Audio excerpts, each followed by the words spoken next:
کہ آخر کیا تھا کربلا کا واقعہ؟ حق اور باطل کی ایسی جنگ، سچ اور جھوٹ کا ایسا واقعہ جو ہر مسلمان کو جاننا ضروری ہے۔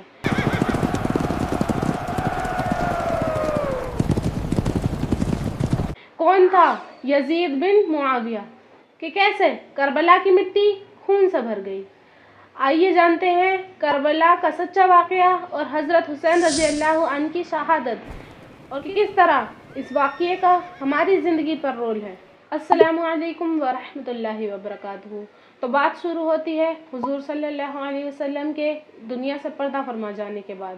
4 بڑے خلیفہ ہوئے، جن میں سب سے پہلے حضرت ابو بکر صدیق رضی اللہ تعالی عنہ خلیفہ بنے۔ ان کے بعد حضرت عمر فاروق رضی اللہ تعالی عنہ خلیفہ بنے، اور ان کے بعد حضرت عثمان غنی رضی اللہ تعالی عنہ خلیفہ بنے، اور ان کے بعد حضرت علی رضی اللہ تعالی عنہ خلیفہ بنے۔ حضرت علی رضی اللہ تعالی عنہ کی شہادت 40 ہجری میں ہوئی، اور ان کے بعد حضرت حسن رضی اللہ تعالی عنہ 6 مہینے کے لیے خلیفہ بنے۔ جس دور میں حضرت حسن رضی اللہ تعالی عنہ خلیفہ تھے تو شام کا گورنر حضرت معاویہ رضی اللہ تعالی عنہ تھے۔ حضرت حسن رضی اللہ تعالی عنہ کی خلافت پوری ہونے کے بعد حضرت معاویہ رضی اللہ تعالی عنہ کو خلیفہ چنا گیا، کیونکہ وہ ایک بہت بڑے سیاستدان تھے۔ ان کے وقت میں فتنے فساد نہیں ہوئے تھے، کیونکہ وہ اچھے سیاستدان تھے اور لوگوں کو کنٹرول کرنا جانتے تھے۔ مگر ایک بڑی غلط فہمی جس نے سب کچھ تباہ کر دیا، وہ یہ تھی، حضرت معاویہ رضی اللہ عنہ سے کچھ لوگوں نے کہا کہ آپ اپنے بیٹے یزید کو اپنے بعد خلیفہ بنائیں، لیکن اس بات کے بعد حضرت معاویہ نے بہت سے گورنروں سے بات کی، اور گورنر مان گئے کہ ہاں یزید کو آپ اپنے بعد خلیفہ بنا سکتے ہیں۔ لیکن مکہ اور مدینہ کے 5 ایسے صحابی جنہوں نے یزید کو خلیفہ ماننے سے انکار کیا۔ مکہ مدینہ کے وہ 5 صحابی تھے، حضرت عبد الرحمن ابن ابو بکر، اور دوسرے حضرت عبداللہ ابن عمر، اور تیسرے حضرت عبداللہ ابن زبیر، اور چوتھے حضرت عبداللہ ابن عباس، اور 5ویں حضرت حسین ابن علی۔ یہ 5 صحابی ایسے تھے جو 5 جماعت کی طاقت رکھتے تھے، کیونکہ ان کے فالوورز بہت تھے۔ اسی دوران حضرت عبد الرحمن ابن ابو بکر فوت ہو گئے۔ حضرت معاویہ حضرت حسین رضی اللہ تعالی عنہ سے بہت ادب سے بات کیا کرتے تھے، اور حضرت حسین کا بہت ادب کیا کرتے تھے۔ جب بھی ملتے تو درخواست کرتے کہ وہ یزید کو خلیفہ بننے کے لیے راضی ہو جائیں۔ حضرت حسین رضی اللہ تعالی عنہ نے یزید کو خلیفہ اس لیے نہیں مانا کیونکہ اسلام شرعی نظام سے چلتا ہے، نہ کہ باپ کے بعد بیٹا خلیفہ بنے، اسی لیے وہ اس بات پر راضی نہیں تھے۔ کچھ وقت بعد حضرت معاویہ رضی اللہ کا انتقال کا وقت قریب آیا، اور انہوں نے اپنے بیٹے یزید کو وصیت کی کہ حضرت حسین رضی اللہ تعالی عنہ کو نہ ستانا، ان کے ساتھ اچھا سلوک کرنا، اور اہل بیت کے ساتھ کبھی برا سلوک نہ کرنا۔ اور 60 ہجری میں حضرت معاویہ رضی اللہ تعالی عنہ کی وفات ہوئی۔ حضرت معاویہ کی وفات کے بعد لوگوں نے یزید کو خلیفہ مان لیا، اور یزید اب خلیفہ بن چکا تھا۔ یزید کے خلیفہ بننے کے بعد یزید نے مدینہ پیغام بھیجا 4 صحابی یزید کو خلیفہ مانے یا پھر انہیں قتل کر دیا جائے۔ مدینہ کے گورنر نے اس بات سے منع کیا اور کہا کہ اہل بیت کو قتل کرو گے، جانتے نہیں کہ حضرت حسین حضور صلی اللہ علیہ وسلم کے نواسے ہیں، اور اس بات سے یزید کو منع کیا کہ تم ایسا نہیں کر سکتے، لیکن وہ نہ مانا۔ حضرت حسین رضی اللہ تعالی عنہ نے سوچا کہ میری وجہ سے مدینہ میں اتنی مشکلیں کھڑی ہو رہی ہیں اور اتنی پریشانیاں آ رہی ہیں، تو وہ اپنے گھر والوں کو اور اہل بیت کو لے کر مکہ چلے گئے۔ اسی دوران رمضان سٹارٹ ہو گئے، اور کوفہ کے مسلمان جو کہ مشرکین تھے، وہاں کے رہنے والے، انہیں یہ بات پتہ چلی، اور کوفہ والوں نے حضرت حسین رضی اللہ عنہ کو خط لکھے کہ ہم یزید کو اپنا خلیفہ نہیں مانتے، بلکہ ہم چاہتے ہیں کہ ہم آپ کی بیعت لیں، یعنی آپ کو خلیفہ تسلیم کریں۔ جن لوگوں نے حضرت حسین رضی اللہ عنہ کو خط لکھے تھے وہ عام مسلمان نہیں بلکہ مشرکین تھے۔ وہ حضرت حسین کو مانتے تو تھے لیکن وہ ان کے پیچھے سے دھوکہ کرتے تھے اور اپنی باتوں سے مکرنے والے مسلمان تھے۔ حضرت حسین رضی اللہ عنہ کو اتنے خط لکھے گئے کہ جھولیاں بھر گئیں اور 40,000 مشرکین لوگ اکٹھے ہو گئے۔ حضرت حسین نے اپنا ایک قاصد کوفہ بھیجا لوگوں کی بیعت کے لیے، اور اس نے کوفہ جا کر گورنر کی بیعت لی، یعنی نعمان ابن بشیر کی بیعت لی، اور اس کے ساتھ ساتھ باقی لوگوں کی بھی بیعت لی۔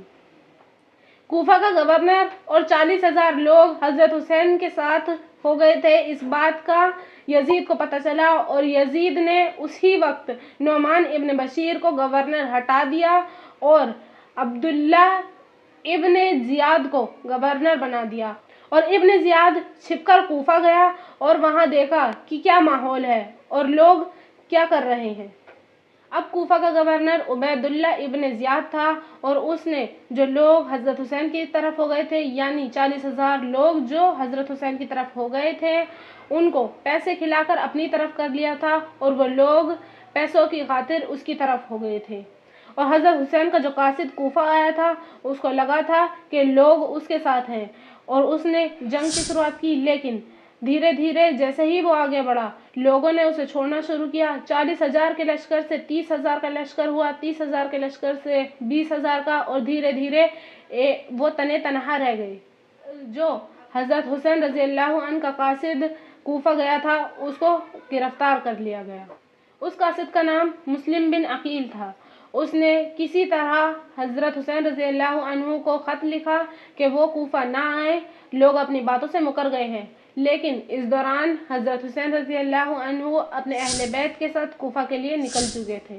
راستے میں حضرت حسین کو وہ خط ملا اور ان کو پتہ چلا کہ کوفہ کے مسلمان اپنی بات سے پلٹ چکے ہیں اور ان کا ساتھ چھوڑ دیا ہے۔ 8 ذی الحجہ کو حضرت حسین رضی اللہ عنہ اپنے قافلے کے ساتھ لگ بھگ کوفہ پہنچنے والے تھے، لیکن اسی دوران خبر ملی تو حضرت حسین نے اپنے قافلے میں لوگوں سے کہا کہ اگر جو واپس جانا چاہتا ہے وہ واپس جا سکتا ہے۔ تو جو آس پاس کے شہروں سے لوگ جڑے تھے وہ اپنے گھر واپس لوٹ گئے اور صرف مکہ والے لوگ حضرت حسین کے ساتھ رہ گئے۔ مسلم بن عقیل کے گھر والوں نے حضرت حسین سے کہا کہ ہمیں مسلم بن عقیل کا بدلہ ان لوگوں سے لینا ہے اور وہ حضرت حسین کے ساتھ ہی رہیں گے۔ اب حضرت حسین رضی اللہ عنہ کا 72 لوگوں کا قافلہ قادسیہ پہنچا، اور اسی دوران حر بن یزید کا 1000 فوجیوں کا لشکر بھی قادسیہ پہنچا، اور حضرت حسین اور حر بن یزید کے بیچ بات چیت ہوئی۔ حضرت حسین رضی اللہ عنہ نے حر بن یزید سے کہا کہ آپ ہمیں واپس مکہ جانے دیں، لیکن حر بن یزید نے حضرت حسین رضی اللہ عنہ سے کہا کہ آپ واپس نہیں جا سکتے، یا تو آپ میرے ساتھ کوفہ چلیں یا پھر آپ کسی اور راستے سے کہیں اور جا سکتے ہیں۔ حضرت حسین نے کہا کہ میں مرنا پسند کروں گا لیکن عبیداللہ ابن زیاد سے ملنا پسند نہیں کروں گا۔ حر بن یزید نے کہا کہ آپ کسی اور راستے سے کہیں اور جا سکتے ہیں، لیکن میں آپ کے ساتھ رہوں گا جب تک مجھے کوئی اور حکم نہ مل جائے۔ حضرت حسین رضی اللہ عنہ نے کوفہ کے سائیڈ والا راستہ جو کربلا کی طرف ہوتا تھا وہ راستہ چنا۔ 2 محرم کو حضرت حسین رضی اللہ عنہ کا قافلہ کربلا پہنچا۔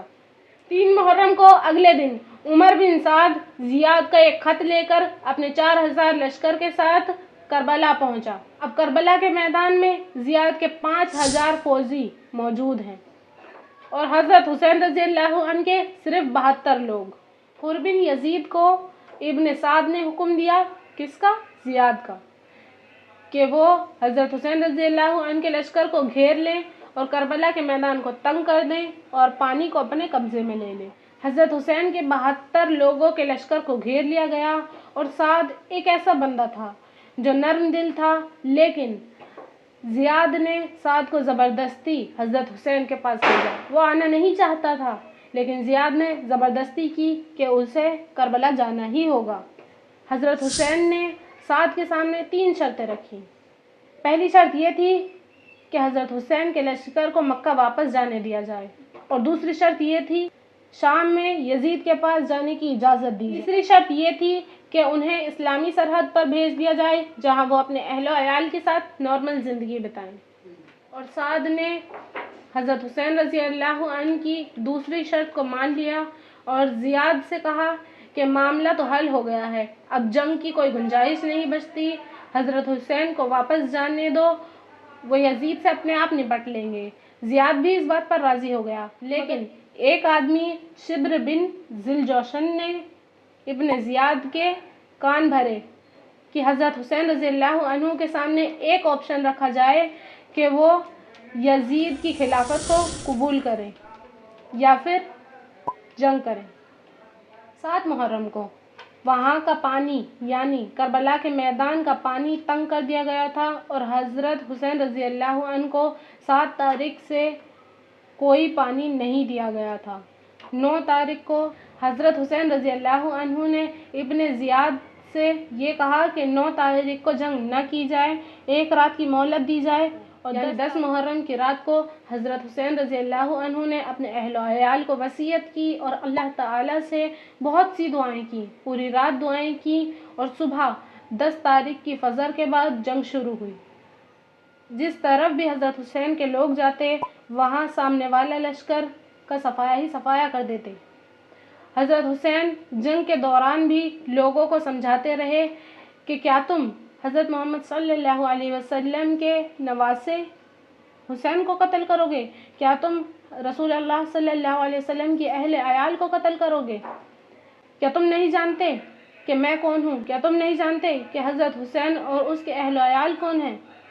اور بہت سے لوگ یزید کے لشکر سے پلٹ کر حضرت حسین کی طرف سے لڑنے لگے، اور جس وقت حضرت حسین لوگوں کو سمجھا رہے تھے اس وقت حر بن یزید حضرت حسین کی طرف ہو گیا اور حسین کی طرف سے اس نے جنگ کی، کیونکہ اسے حضرت حسین کی یہ باتیں بہت اچھی لگی اور وہ حضرت حسین رضی اللہ عنہ سے انسپائر ہو گیا۔ سامنے 5000 لوگوں کا لشکر اور مقابلے میں صرف 72 لوگ۔ وہ کیسا وقت ہوگا جب وہ لوگ اللہ پر یقین رکھ کر 5000 لوگوں کے لشکر سے لڑ رہے ہوں گے، صرف اس لیے کیونکہ انہیں اللہ پر بھروسہ تھا اور وہ حق کے ساتھ تھے۔ یہ جنگ فجر سے لے کر ظہر تک چلی، اور ظہر میں حضرت حسین نے لوگوں سے نماز کے لیے مہلت مانگی، لیکن اتنے شور میں جنگ کے وقت کسی نے حضرت حسین کی بات نہ سنی اور حضرت حسین نے اپنے لشکر کے ساتھ صلاۃ الخوف پڑھی، یعنی ایک ایسی نماز جس میں جنگ کے وقت آدھے لوگ نماز پڑھتے ہیں اور آدھے لوگ جنگ کر رہے ہوتے ہیں، اور جو لوگ جنگ کر رہے ہوتے ہیں پھر بعد میں وہ نماز ادا کرتے ہیں، اور جنہوں نے نماز ادا کر لی وہ جنگ کرتے ہیں۔ اور حضرت حسین نے جنگ کے وقت بھی نماز نہیں چھوڑی اور ان کے ساتھیوں نے بھی جنگ کے وقت میں نماز نہیں چھوڑی، اور اللہ تعالیٰ کی اطاعت کرتے رہے اور باطل پر فتح حاصل کی۔ نماز ادا کرنے کے بعد حضرت حسین نے پھر سے جنگ شروع کی اور حضرت حسین کے بہت سے ساتھی شہید ہوئے۔ حضرت حسین کے خیمے میں ایک بدبخت نے آگ لگا دی تھی جس میں حضرت حسین کے چھوٹے بیٹے تھے۔ حضرت حسین اپنے چھوٹے بیٹے کے پاس گئے اور انہیں دیکھا، لیکن ایک بدبخت نے انہیں بھی قتل کر دیا، اور حضرت حسین پیاس کی شدت سے بے چین تھے تو وہ پانی پینے کے لیے نہر کے پاس گئے، اور حضرت حسین جس وقت اپنے ہاتھ سے پانی پی رہے تھے اسی وقت ایک بدبخت نے حضرت حسین رضی اللہ عنہ کی طرف تیر چلایا۔ حضرت حسین رضی اللہ عنہ کے رخسار پر لگا اور خون کا فوارہ چھوٹ گیا، اور حضرت حسین نے اللہ اکبر کہہ کر پھر سے جنگ شروع کی، اور جس طرف بھی جاتے صفایا ہی صفایا کر دیتے۔ دھیرے دھیرے حضرت حسین کے سبھی ساتھی شہید ہوتے گئے اور حضرت حسین تنہے تنہا رہ گئے، اور حضرت حسین جس طرف بھی جاتے ابن یزید کے لشکر کے لوگ بھیڑ بکریوں کی طرح حضرت حسین سے دور بھاگتے۔ جب حضرت حسین دشمنوں کے لشکر میں گھس کر انہیں بری طریقے سے مار رہے تھے اس وقت شبر بن ذوالجوشن نے کہا، یہ حضرت حسین ایک آدمی کے قابو میں نہیں آئیں گے، اس لیے سب مل کر ایک ساتھ وار کرو، اور شبر بن ذوالجوشن کے ساتھیوں نے ایک ساتھ مل کر حضرت حسین پر حملہ کیا اور حضرت حسین بھی اسی وقت شہید ہو گئے۔ اللہ اکبر۔ اسی طرح جنگ عصر سے پہلے ہی ختم ہو گئی، اور ایک آدمی نے حضرت حسین رضی اللہ عنہ کا سر مبارک ان کے دھڑ سے الگ کیا اور ابن زیاد کے پاس لے کر گئے، اور حضرت حسین کا سر ابن زیاد نے یزید کے پاس بھیجا۔ جنگ کے بعد شبر بن زوشن نے اپنے ساتھیوں سے کہا کہ جتنے بھی لوگ شہید ہوئے ہیں سب پر گھوڑوں سے چڑھائی کرو، اور کربلا کے میدان میں سب پر گھوڑوں سے چڑھائی کی گئی، اور اس وقت کربلا کے میدان کی مٹی خون سے بھر گئی۔ اور شبر بن زوشن نے حضرت حسین رضی اللہ عنہ کی جو عورتیں ان کے ساتھ تھیں اور ایک بچہ حضرت حسین رضی اللہ عنہ کا رہ گیا تھا، ان کو اپنے ساتھ لیا اور ابن زیاد کے پاس پہنچے۔ اسی طرح یہ تھا کربلا کا واقعہ جو میں نے آپ کو آسان لفظوں میں سمجھانے کی کوشش کی۔ امید ہے انشاءاللہ تعالی آپ کو یہ واقعہ اچھی طریقے سے سمجھ آیا ہوگا، اور کربلا کے واقعے کا ہماری زندگی میں یہ رول ہے کہ ہمیں حق پر رہنا چاہیے اور باطل سے نہیں ڈرنا چاہیے، چاہے باطل کتنا بھی مضبوط کیوں نہ ہو۔ ہمیں حق پر رہنا چاہیے چاہے ہماری جان ہی کیوں نہ چلی جائے، اور اللہ پر بھروسہ رکھنا چاہیے اور حق بات کرنی چاہیے۔ بہت سے لوگ یہ سوچتے ہیں کہ محرم کا مہینہ منحوس مہینہ ہے، لیکن جس مہینے میں حضرت محمد صلی اللہ علیہ وسلم کے نواسے اور اہل شہید ہوئی ہو وہ مہینہ منحوس مہینہ نہیں ہو سکتا، اور حضرت حسین جس مہینے میں اللہ کی راہ میں قربان ہوئے وہ مہینہ ہرگز منحوس مہینہ نہیں ہو سکتا، کیونکہ شہادت ایک نعمت ہے جو ہر کسی کو حاصل نہیں ہوتی۔ حضرت حسین صرف اس بات پر تھے کہ خلیفہ شرعی طور پر بنایا جائے، کہ جس طرح حضرت ابو بکر صدیق رضی اللہ عنہ نے مرنے سے پہلے اپنے بعد حضرت عمر فاروق رضی اللہ عنہ کو خلیفہ چنا، اس طرح خلیفہ چنا جائے، یا جس طرح عمر فاروق رضی اللہ عنہ نے کمیٹی بنائی تھی اس کمیٹی نے اپنا خلیفہ چنا تھا، اس طرح خلیفہ چنا جائے۔ بادشاہوں کی طرح نہ چنا جائے کہ باپ کے بعد بیٹا خلیفہ بنے۔ تو آج کی جاننے والی انمول بات یہ ہے کہ ہمیں اللہ کا حکم ماننا چاہیے اور حق بات پر رہنا چاہیے، غلط بات پر نہیں رہنا چاہیے، اور محرم کے مہینے کو منحوس مہینہ نہیں سمجھنا چاہیے۔ یہ مہینہ نعمت کا مہینہ ہے، برکتوں کا مہینہ ہے۔ اس مہینے میں زیادہ سے زیادہ عبادت کرنی چاہیے اور روزے رکھنے چاہیے، اور حضرت حسین رضی اللہ عنہ کی زندگی کے حالات کو پڑھنا چاہیے۔ امید ہے کہ آپ لوگوں کو یہ ویڈیو اچھی لگی ہوگی۔ اگر آپ لوگوں کو یہ جاننا ہے کہ حسین رضی اللہ عنہ کی جو گھر کی عورتیں تھیں اور جو حضرت حسین کا ایک بیٹا بچ گیا تھا ان کے ساتھ کیا ہوگا، اگر آپ کو یہ جاننا ہے تو کمنٹ کریں، اگلی ویڈیو میں اسی پر بناؤں گی۔ انشاءاللہ اگلی ویڈیو میں ملیں گے۔ اگر ویڈیو اچھی لگی ہو تو سبسکرائب کریں، لائک کریں اور کمنٹ کریں، اور شیئر کرنا نہ بھولیں۔ جزاکم اللہ خیر۔ السلام علیکم۔